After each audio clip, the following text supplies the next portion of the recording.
네, 오늘 누가복음 말씀을 통해서 사람을 살리고 가정을 세우시는 예수님이라는 제목으로 하나님의 말씀을 전하도록 하겠습니다. 이 시간 사람의 말이 아닌 하나님의 말씀으로 모두 아멘으로 하나님께 영광 올려드리기를 원합니다. 곧 있으면 성탄절이죠. 세상 사람들도 모든 사람들도 바로 하나님을 믿지는 않지만 바로 우리 성탄절을 많이 기뻐합니다. 그래서 가족들이랑 또 아는 사람들이랑 같이 파티도 열고 막 생일 케이크 같은 것도 막 하면서 뭐 성탄절을 기뻐하는 일도 많이 있습니다. 근데 우리 예수님께서 이 땅에 오신 날이 너무 기쁜 날이라서 세상에 하나님을 믿지 않는 사람들도 모두 그날은 기뻐하는 자기들이 생일인 것처럼 그렇게 기뻐하는 것 같아요. 네. 뭐 어쨌든 기쁘면 좋죠, 뭐. 근데 성탄절에 왜 예수님께서 이 땅에 오셨는지를 알고 기뻐했으면 좋겠습니다. 그리고 우리의 상황과 여건, 그리고 우리가 생각하는 어떤 것들이 많이 힘들고 고난이 있을지라도 이 성탄절에 우리가 함께 더욱 기뻐하는, 또한 감사하는 그런 시간들이 됐으면 좋겠습니다. 오늘은 성탄절을 준비하면서 같이 크리스마스 트리를 장식하려고 합니다. 뭐 우리끼리 함께 즐기는 시간이지만 하나님께서 기뻐하시는 시간이 될 것 같아요. 우연찮게 성탄 트리를 이렇게 이렇게 무료 기회가 있어가지고 자원해서 해봤는데 그런 수백 교회 중에 저희들이 선택이 돼서 무료로 이렇게 하나님께서 보내주신 것 같아요.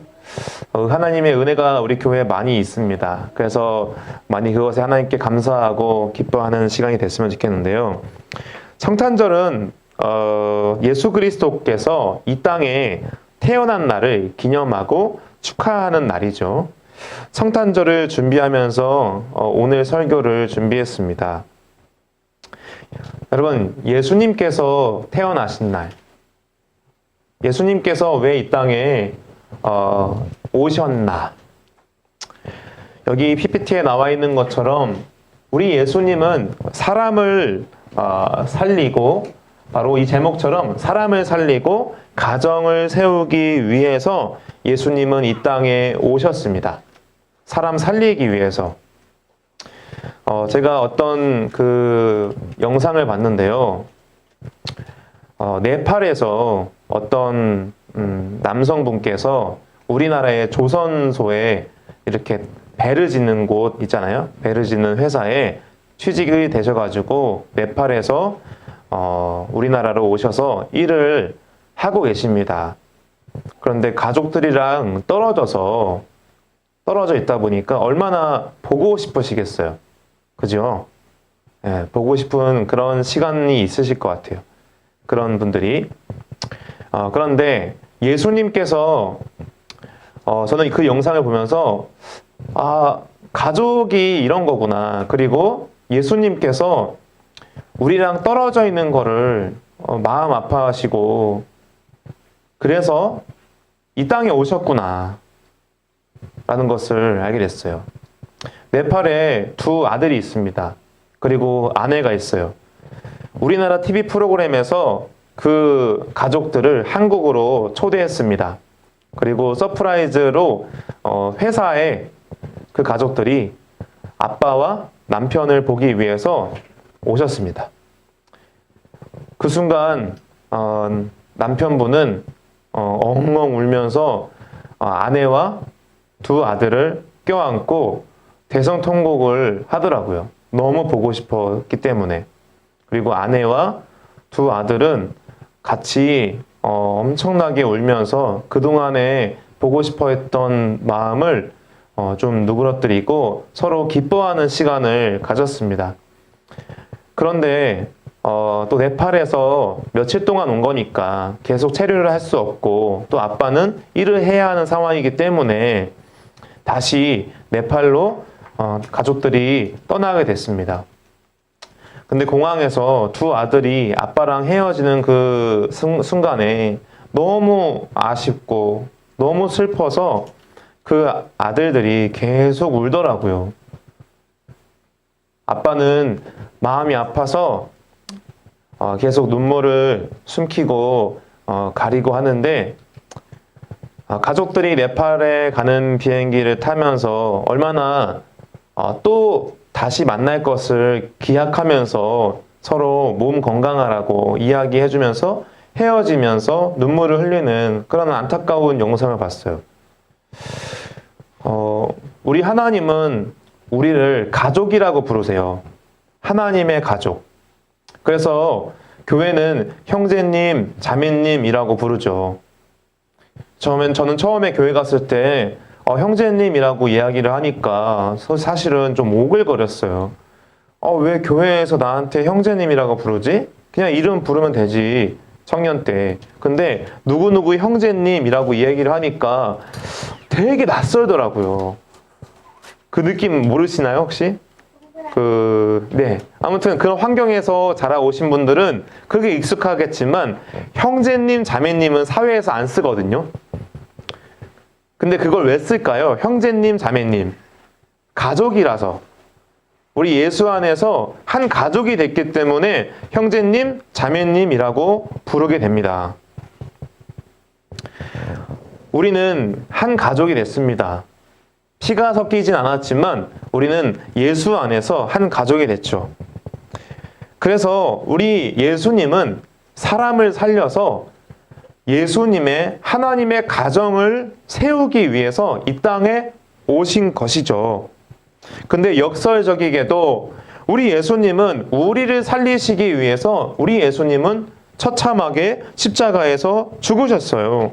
그리고 예수님은 태어날 때부터 비참한 상태에서 태어났습니다. 예수님은 어디서 태어나신 줄 아세요? 그 장소. 여기 보시면 누가복음 2장 4절에 한번 4절과 5절 읽어보겠습니다. 시작. 요셉도 다윗의 집 족속이므로 갈릴리 나사렛 동네에서 유대를 향하여 베들레헴이라는 다윗의 동네로 그 약혼난 마리아와 함께 호적하러 올라가니 마리아가 이미 하였더라. 아멘. 다윗의 집 족속이므로 이게 뭐냐면 유다 아세요? 유다 족속이다. 유다 족속인데 원래는 나사렛 동네에 있었는데 유대를 향하여 베들레헴이라고 하는 곳으로 다윗의 동네로 갔다라고 나왔습니다. 베들레헴입니다. 그래서 베들레헴이라고 가지고 우리 그 전도사님들이 배를 둘렀다 해가지고 배가 많이 나온 사람들이 이렇게 배가 튜브로 배를 둘렀다. 그래서 지방층이다. 그래가지고 베들레헴 뜻 아세요 혹시? 베들레헴의 뜻 빵집. 그래서 빵을 많이 먹어서 빵 먹는 사람들은 베들레헴에 그 튜브가 많이 생겼다. 여기 계신 분들 중에서도 혹시나 베들레헴이 있다면 빨리 그 베들레헴을 제거하시고 같이 함께 내년에는 그 다이어트를 성공하셔서 베들레헴이 아니라 날씬한 몸으로 다시 한번 태어나시기를 축원드립니다. 네, 웃자고 하는 말이에요. 너무 진지하면 또 재미없으니까 처음에는 좀 이렇게 진지하지 않고 네.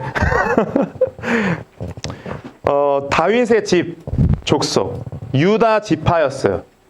마리아와 결혼한 남자가 있는데 예수님의 아빠는 누군지 아세요? 네, 요셉이라는 사람이었어요. 그러니까 구약 성경에 나오는 요셉이 아니에요. 구약 성경의 요셉이랑 이 요셉이랑 똑같은 사람이 아닙니다. 몇천 년 잃는 사람이었어요. 그러니까 그 사이가 좀 많이 있습니다. 공간이. 이름은 똑같아요. 예를 들어서 문태익 목사님 이름이 똑같은 사람이 있을 수 있잖아요. 그런 것처럼 요셉이 그 요셉이 아니라 마리아와 결혼한 요셉이라는 남자가 있습니다. 예수님의 바로 아버지이십니다. 근데 그 베들레헴으로 간 이유가 무엇이냐면 그 약혼한 마리아, 아직 결혼한 상태는 아니에요. 근데 여러분, 그 당시 이스라엘의 배경 아래에서는 약혼을 한 것은 사실 뭐 90% 이상 결혼한 상태예요. 근데 이 남편 쪽에 준비가 덜 되었기 때문에 거의 준비가 되면 바로 얘기하지 않고도 이제 결혼하겠습니다 하면은 바로 데려올 수 있는 상태로 약혼한 거예요.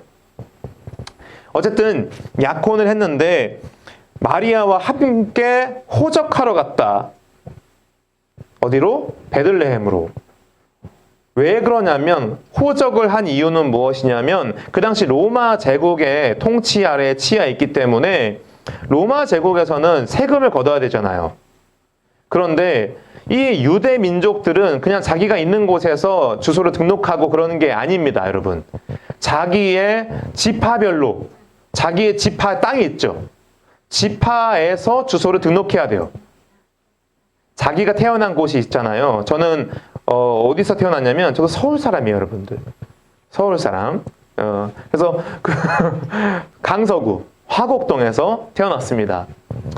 강서구 화곡동으로 돌아가는 것처럼 이 요셉도 자기의 유다 지파라는 그 땅으로, 특히 베들레헴으로 갔습니다. 근데 거기는 다윗의 동네를, 다윗 아시죠? 다윗의 동네 베들레헴. 이 다윗의 동네는 베들레헴인데 다윗이 거기서 살고 거기서 다윗 성이 있었습니다. 다윗성 들어보셨어요? 다윗은 그곳에서 양떼를 돌보고 지냈습니다. 여기서 다윗이 나오는데요. 왜 그러느냐? 다윗에 대해서 설명을 해드려야 돼요. 이 아브라함에서부터 시작된 이스라엘의 계보가 이렇게 마태복음 1장에 나옵니다. 다윗의 자손이라고 나와요. 아브라함과 다윗, 그 아브라함과 다윗이 이어졌고 그 이후에 다윗 이후의 자손에 바로 그리스도께서 태어났다라는 거예요. 태어났다. 아브라함, 이삭, 야곱, 이스라엘의 그 큰 나라, 그리고 그 사이에 다윗이 있고 다윗의 자손 이후에 예수 그리스도께서 태어나셨다. 그것은 이스라엘의 혈통 안에서 왕족이다라는 거예요. 왕족. 다윗은 왕족이죠. 왕이었습니다. 그런데 이 왕의 계보에서 태어난 사람, 그 다윗의 아버지는 옆에 마태복음 1장 6절에 이새라는 이름의 다윗의 아버지가 있었고 그 다윗 왕을 낳았고 쭉 나오면서 거기서부터 요셉 아버지 예수님의 아버지 요셉이 있습니다. 그리고 나서 마리아의 몸에서부터 그리스도라 칭하는 예수가 태어났다라고 정통성에 대해서 이렇게 얘기를 합니다.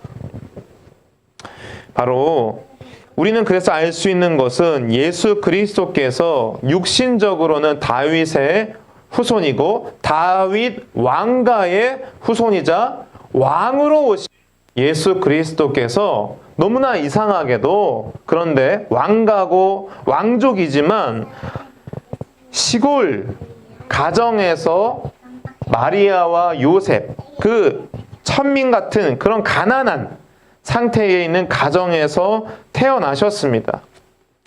너무 비교되지 않으세요? 다윗 왕족과 바로 이 야곱과 요셉과 바로 마리아. 너무 비교되는 왕족이지만 가난한 상태, 비천한 상태에서 태어납니다. 미가서라는 성경 말씀이 있는데요. 미가서는 이렇게 나옵니다. 한번 읽어볼까요? 시작. 베들레헴 에브라다야 너는 유다 족속 중에 작을지라도 이스라엘을 다스릴 자가 내게로 나올 것이라. 베들레헴 에브라다야. 에브라다는 베들레헴의 옛 말입니다. 그래서 이 베들레헴아, 너는 유다 족속, 유다 지파 중에서도 작다라는 거예요. 베들레헴은 지금 가도 아실 텐데요. 베들레헴은 작은 동네입니다. 그러니까 베들레헴은 유다 족속의 지파 땅 중에서도 작은 동네예요. 유명한 동네는 아니지만 거기서부터 다윗이 나왔고, 그리고 거기서부터 바로 예수 그리스도께서 태어날 것이라는 것을 미가서에서 예수 그리스도께서 태어나기 몇백 년 전부터 예언이 되어 있는 상태입니다. 아셨죠? 그래서 예수님께서, 그리스도께서 이스라엘을, 온 인류를 구원할 그리스도께서 바로 베들레헴에서 태어날 것이라는 것을 이미 예언된 상태예요. 그래서 유대의 민족들은 베들레헴에서 그리스도가 태어날 것이라는 것을 알고 있습니다. 몇백 년 전부터. 예수 그리스도께서 2000년 전에 태어났는데, 그때에도 몇백 년 전에 예수님께서 태어날 것이라는 것을 이미 알고 있었어요. 유대 민족들은. 그런 상황이에요. 그래서 이 미가서에서 베들레헴아 에브라다야, 이 베들레헴, 넌 유다 족속 중에 가장 작을지라도 그곳에서 바로 예수 그리스도께서 태어날 것이다 라는 것이에요. 그리고 우리 예수님은 태어나신 환경은 어떻습니까? 정말 어렵게 태어났습니다. 예수님은 호화로운 곳에서 태어난 것이 아닙니다. 최소한 예수님의 가정 안에서도 집에 있는 상태에서 태어난 것이 아니에요. 어디서 태어났습니까? 예수님은 마구간이라고 하는데 주애가 얘기했습니다. 예. 근데 그 정확한 어떤 그 마구간인지 정확하게는 성경에서는 확인할 수는 없지만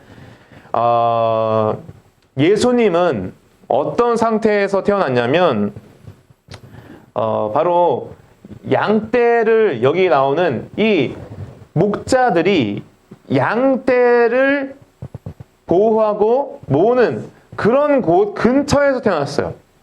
그래서 성경의 학자들 중에서도 어떻게 표현하냐면, 우리가 알고 있는 우리 막 그런 만화나 영화에서 나오는 것처럼 예수님께서 막 마구간에서 말구유 이런 곳에서 태어나지 않았다. 그게 아니라 그런 광야 같은 곳에서, 그런 정말 아무것도 의지할 수 없는 그냥 풀 있고 자연 있죠. 우리가 알 수 있는 그런 곳에서 태어났다, 예수님께서. 그런데 약간 피할 수 있는 이런 양떼들한테 좀 추우니까 겨울에는 좀 이렇게 보호할 수 있는 그런 잠깐의 휴식처. 근데 사람이 쉴 수 있는 곳이 아니라 양떼나 말이나 이런 가축들이 지낼 수 있는, 잠깐 쉴 수 있는 그런 휴식처 같은 곳에서 예수님은 태어나셨다라고 성경학자들은 그렇게 봅니다. 그런데 어쨌든 예수님은 구유 아시죠? 말구유, 그런 말들이나 양떼들이 잡초나 풀 같은 것을 먹을 수 있고, 그리고 물 같은 거를 먹을 수 있는 그런 구유 아시죠? 그런 곳에서 태어났다라는 거예요. 여러분, 산부인과에서 태어나면 얼마나 좋겠어요? 안전하고 깨끗한 곳에서 태어나면 얼마나 좋겠어요? 그런데 벌레가 있고, 막 진드기도 있고, 그리고 막 옆에 막 양들이나 말들이 싸놓은 똥들도 있고, 냄새도 막 나고, 그 찌릉내도 나고, 얼마나 심하겠습니까? 여러분, 돼지 키우는 데나 소 키우는 데 가보셔서 대충 아시겠지만, 냄새가 얼마나 진동을 해요. 그리고 그 밑바닥에 막 진흙 같은 것들이 막 엄청 있고, 그게 진흙인지 똥인지도 분간이 안 되는 그런 상황이잖아요. 그런 곳에서 예수님께서 태어나셨습니다. 그래서 누가복음 9장에 우리 예수님은 어떻게 사셨느냐, 예수님은 어떻게 태어나셨고 어떻게 사셨느냐 한번 읽어볼까요? 시작. 여우도 불이 있고 공중의 새도 집이 있으되 인자는 머리둘 곳이 없도다 하시고. 예, 여우, 짐승, 들짐승도 굴이 있잖아요. 그리고 공중의 새도 나름대로 집을 짓잖아요. 그런데 우리 예수님은 머리 둘 곳이 없었습니다. 저는 이 말씀을 보면 누가 떠올라요. 왜냐하면 저 신대원에서 어떤 전도사님이랑 같이 이렇게 그 당시에 저도 전도사 때 같이 얘기를 한 적이 있어요. 근데 그렇게 말하는 거예요. 그 전도사님은 부자였어요. 돈이 좀 많았어요. 강원도 출신인데 강원도에서 돈이 좀 있는 집안이었어요. 근데 이 말씀을 항상 기억한대요, 자기는. 자기는 돈이 있고 차가 전도사 때도 BMW를 끌고 다녔어요. 돈이 있으니까. 그리고 기숙사에서 지내는 거 보니까 그냥 편안하게 밥도 맛있는 거 잘 먹고 사례비가 그 당시에 뭐 70만 원 그 정도 선이었는데 그냥 그거는 그냥 주유비로만 쓰고 자기 생활비가 따로 있는 거예요. 그러니까 전도사님들 중에서도 부유한 전도사님이었어요. 부러웠어요. 그리고 그 친구로부터 많이 좀 얻어먹었습니다. 돈이 있으니까. 난 돈이 없으니까 그 당시에. 당연한 거 아닙니까, 여러분? 예. 부유한 자가 천한 자에게 나눠줘야 되잖아요. 천한 자였습니다. 저는 돈이 없었으니까. 그런데 그 친구가 그 신대원 카페에서 단둘이 얘기를 하는데 자기는 예수님께서 뭐 여우도 굴이 있고 공중의 새도 집이 있는데 자기는 집도 있고 강원도에 몇 채가 있고 차도 있고 돈도 많고 그러니까 자기의 이 부유한 이것이 예수님의 이런 머리 둘 곳도 없었던 이런 상태로 사셨다는 것을 보면서 자기는 너무 부끄럽다라는 거예요. 그래서 말했습니다. 그러면 그 재산을 나한테 달라. 그러면 난 너무 좋겠다. 너가 정말 예수님을 사랑한다면 너도 똑같이 머리 둘 곳 없는 곳으로 가라. 나는 머리 둘 곳으로 가겠다. 네 돈을 나한테 줘라. 그건 싫다는 거예요. 그럼 말하지 말라. 아무 말도 하지 말라. 그냥 그걸 즐기고 감사해라. 그 차 나한테 달라. 그 BMW 나한테 달라. 못 주겠다는 거예요. 그럼 말하지 말라. 여러분, 우리 예수님은 만왕의 왕이세요. 하나님의 왕이십니다. 예수님은 돈이 없어서 가난하셔서 이런 삶을 사신 것이 아닙니다.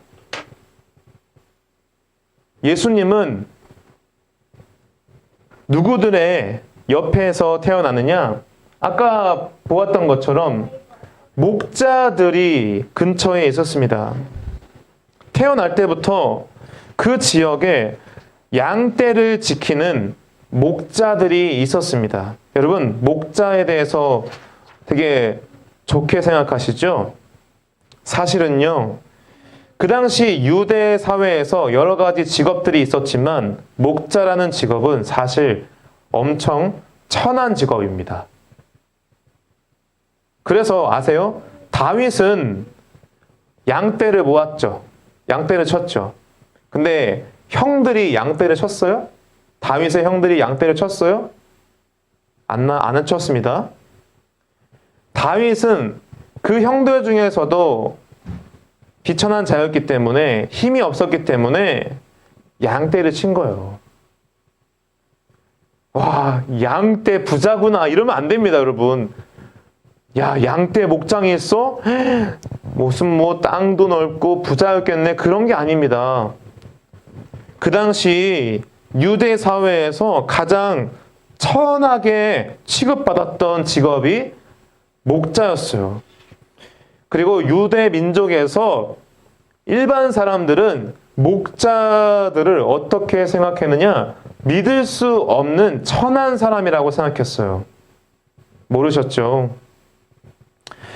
왜냐하면 목자들이 하는 것에 대해서 별로 그렇게 중요하게 여기지 않았습니다. 그것은 무엇이냐면 예수님께서 태어날 때부터 누구 근처에 있었느냐? 목자들 근처에 있었어요.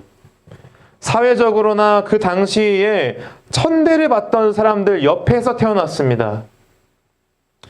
그들 옆에서 함께 했습니다. 그리고 누가복음 2장 12절에 보면은 정확하게 어떻게 태어났는지가 나와요.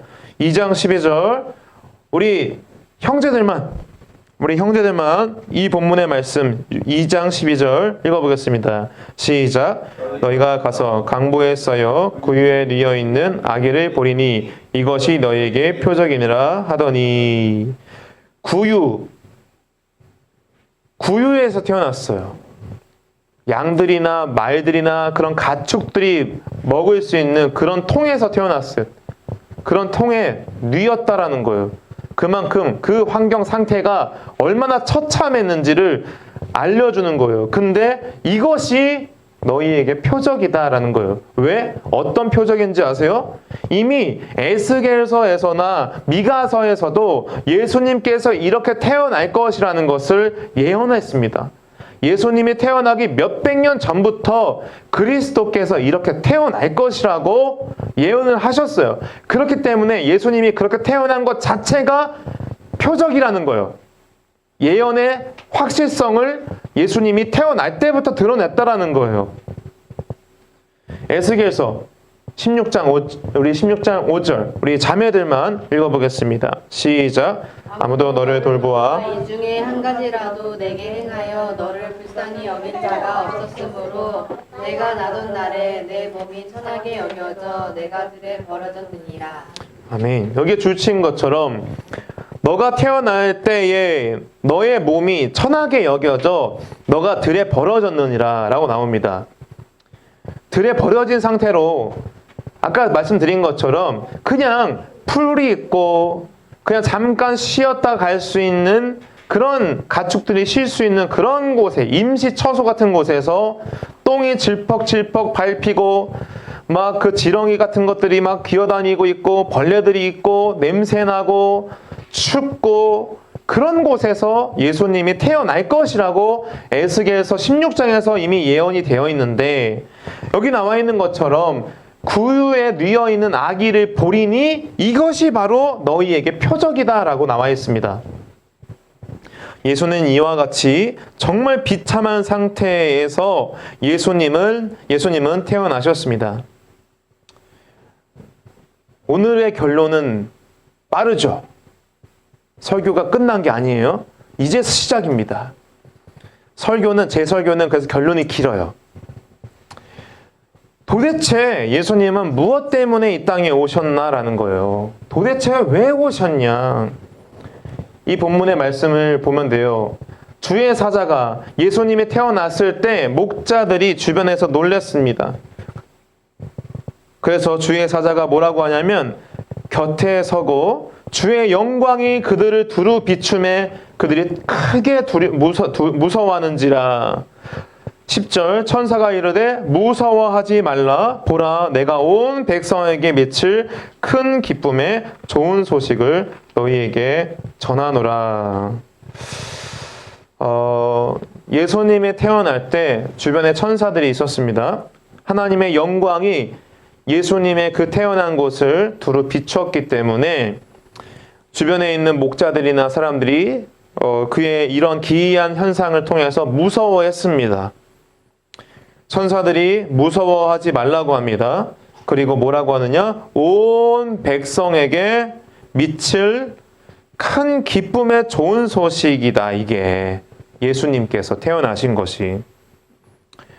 여러분, 제가 말씀드린 것처럼 예수님은 비천하게 태어났습니다. 그리고 정말 최악의 상태에서 아기로서 태어나면 안 되는 그곳에서 태어난 것입니다.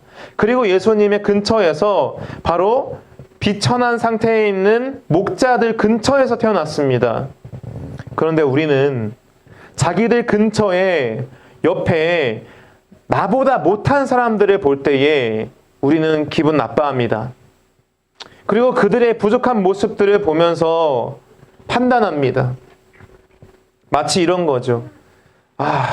나랑 결혼한 이 인간은 맨날 똑같아. 그리고 이 사람은 정말 이상해. 그런 모습들을 바라보면서 이 인간이랑 결혼할 것이 아니라 사실은 그 오빠는 돈도 많았고 잘 나갔고 아유 멋있었는데 잘생기고 그 인간이랑 결혼했어야 되는데 이 인간이랑 결혼해가지고 내 인생이 꼬여버렸어. 이런 생각. 우리는 내 옆에 내가 생각하기에 모자르고 부족하게 보이는 그런 사람들이 옆에 있을 때 우리들은 그런 모습을 바라보면서 불편해합니다. 그리고 후회합니다. 우리의 상황이 점점 안 좋아질 때 우리는 불안해하고 두려워합니다. 왜 나의 삶이 이런 일이 있을까? 왜 나의 삶에서 이렇게 고난이 끊이지 않을까? 왜 내 인생은 몇십 년 살았는데 계속 고난일 뿐일까? 혹시 하나님이 나를 괴롭히는 걸까? 나 힘들게 하는 걸까? 왜 도대체? 이런 생각까지 하는데요. 그런 것이 아닙니다. 예수님께서 우리들보다 가장 비천하고 가장 낙후된 곳에서 태어나셨고 가장 세상에서 낮은 곳에서 그 진흙가도 같은 그 돼지 우리가도 같은 그런 곳에서 태어나셨습니다. 그리고 짐승들도 굴이 있고 집이 있는데 예수님은 머리 둘 곳도 없으셨습니다.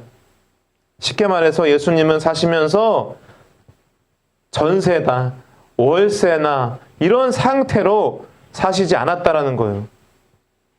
왜요? 우리 때문에. 우리를 구원하시려고. 누구보다도 낮아지신 거예요. 그런데 우리는 어떻습니까? 우리는 누구보다도 높은 곳으로 올라가고 싶습니다. 누구보다도 성공하고 싶고 누구보다도 잘 됐으면 좋겠다 생각합니다.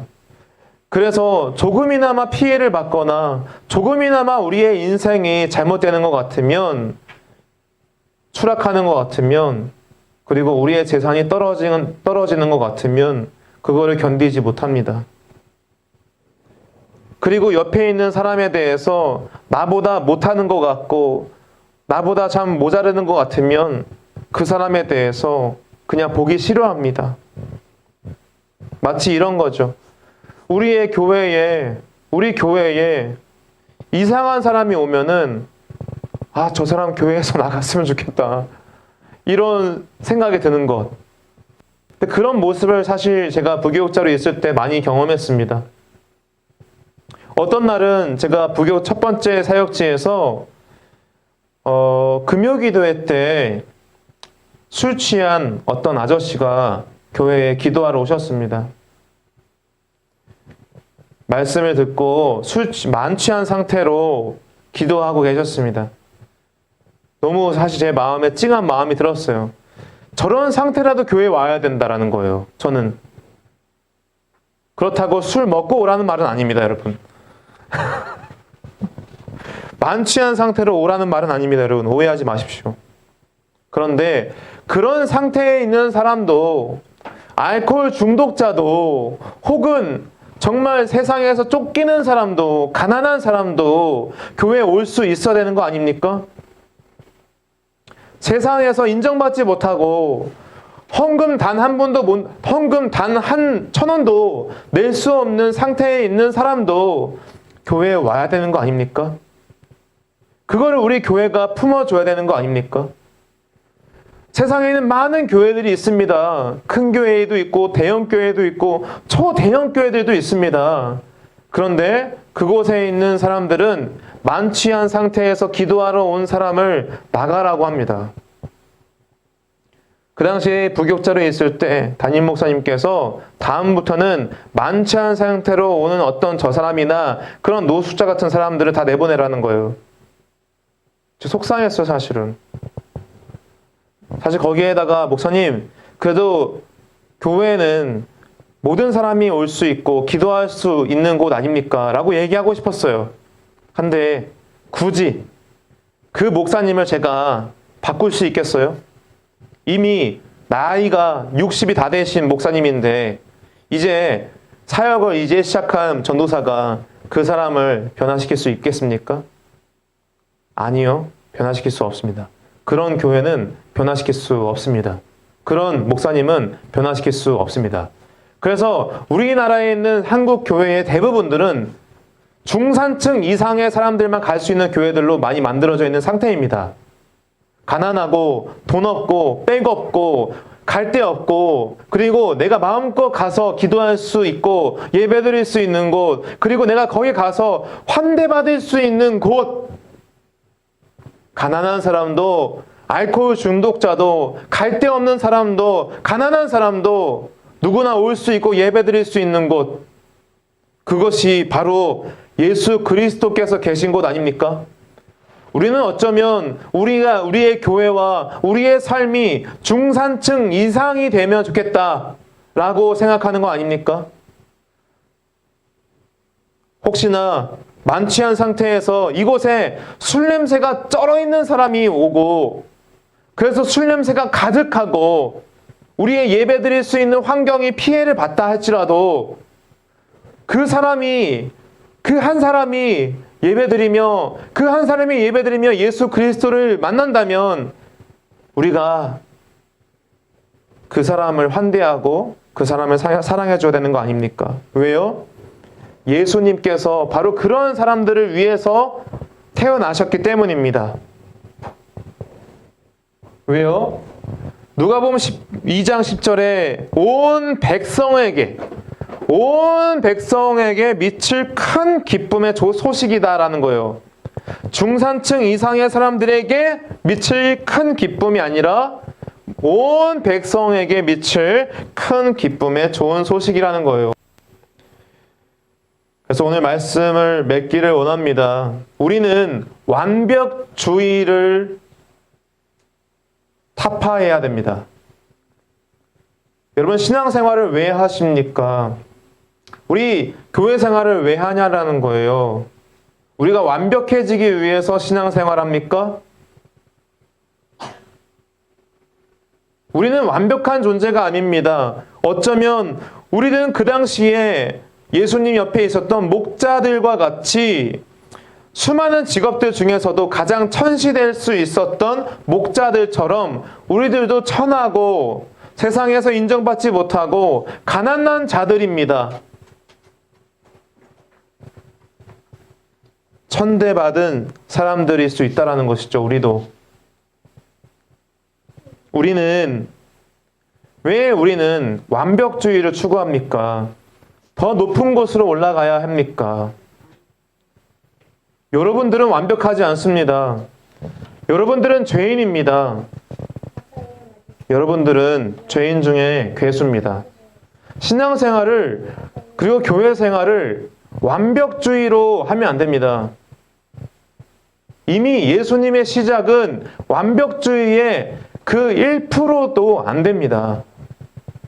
예수님은 완벽한 상태로 태어나신 것이 아닙니다. 예수님은 가장 비천한 상태로 태어나셨습니다. 가장 가난하고 가장 낮은 곳에서 태어나셨습니다. 그래서 우리의 신앙으로 인하여서 우리의 예수 믿는 신앙은 여러분들을 완벽하게 하기 위한 도구가 아니라는 것입니다. 일주일에 성경을 한 번만 보더라도 그것으로 우리 예수님은 잘했다 라고 얘기할 수도 있습니다. 저는 그렇게 봅니다. 성경을 혹은 기도를 많이 하지 못하더라도 우리에게 작고 작은 믿음이 있을지라도 그 믿음을 보시면서 예수님은 귀하다 하십니다. 신앙생활을 완벽하게 하려고 하지 마십시오. 그냥 우리의 목적은 순종하고 예수님을 사랑하기 위해서 하는 것입니다. 큐티를 하거나 말씀을 보거나 기도를 하는 것이 매일매일 완벽하게 하라는 것이 아닙니다. 우리의 교회 생활을 완벽하게 하라는 것이 아닙니다. 단 한순간이라도, 단 하루라도 예수님을 사랑하고 예수님을 만나라라는 것입니다. 그 낮은 곳에서 가서 너희들을 사랑하기 위해서, 우리들을 사랑하기 위해서 예수님이 이 땅에 오신 것처럼 여러분들을 귀하고 사랑하라는 것입니다. 비천한 상태일지라도 여러분들은 여러분들의 스스로의 모습으로 하나님께 영광 올려드리십시오. 가난한 상태일지라도 하나님께 기쁨으로 찬양하십시오. 낮은 상태일지라도, 그리고 정말 여건이 안 좋은 상태일지라도 그곳에 예수님께서 계십니다. 그곳으로 기뻐하시고 감사하십시오. 성탄절만 기뻐하지 마시고 여러분들이 가장 낮은 곳에 있을 때 기뻐하십시오. 그리고 가장 낮은 곳에 있는 사람들을 바라보시면서 기도하십시오. 그리고 그들에게 다가가 주십시오. 옆에 있어 주시길 바랍니다. 옆에 있는 것만으로도 여러분들이 사랑하시는 것입니다. 왜요? 우리 예수님은 목자들 옆에서 태어나셨고, 그 예수님이, 아기 예수님은 그 목자들에게 해준 것이 아무것도 없습니다. 그럼에도 불구하고 그 옆에 있었습니다, 예수님은. 그래서 주의 영광이 예수님의 계신 곳에, 여기에 말씀하시는 것처럼 주의 영광이 그들을 두루 비추고 있다는 것입니다. 가장 가난하고 가장 비천한 곳에 있는 그들에게 하나님의 영광을 비추고 있다는 것입니다. 가장 기쁜 소식을 그들에게 가장 먼저 주셨다는 것입니다. 이 세상에서 가장 복음의 기쁨을 먼저 경험한 사람들은 가장 낮고 가장 비천하고 가장 억울한 상태에 있는 그들에게 가장 이 세상에서 복음이 먼저 전해졌다는 것입니다. 할렐루야. 자기 자신의 상태와 여건을 바라보시면서 불평하고 불안해만 하지 마시고, 우리 예수 그리스도께서 그 상태에 있는 여러분들에게 다가오고 계시다는 것을, 옆에 있다라는 것을 믿으시고 그 영광에 비춰지고 있는 그 영광을 바라보면서 기뻐하시길 바랍니다. 감사하시길 바랍니다. 그 영광을 찬양하시기를 바랍니다. 그리고 예수께 절하며, 주님은 가장 낮은 곳에서 태어났지만 가장 높은 곳에 계신 하나님의 아들이십니다. 할렐루야 하시며 찬양하고 감사하고 하나님께 영광 올려드리는 우리 주성기는 교회 모든 성도님들 되시기를 예수 그리스도 이름으로 축원드립니다.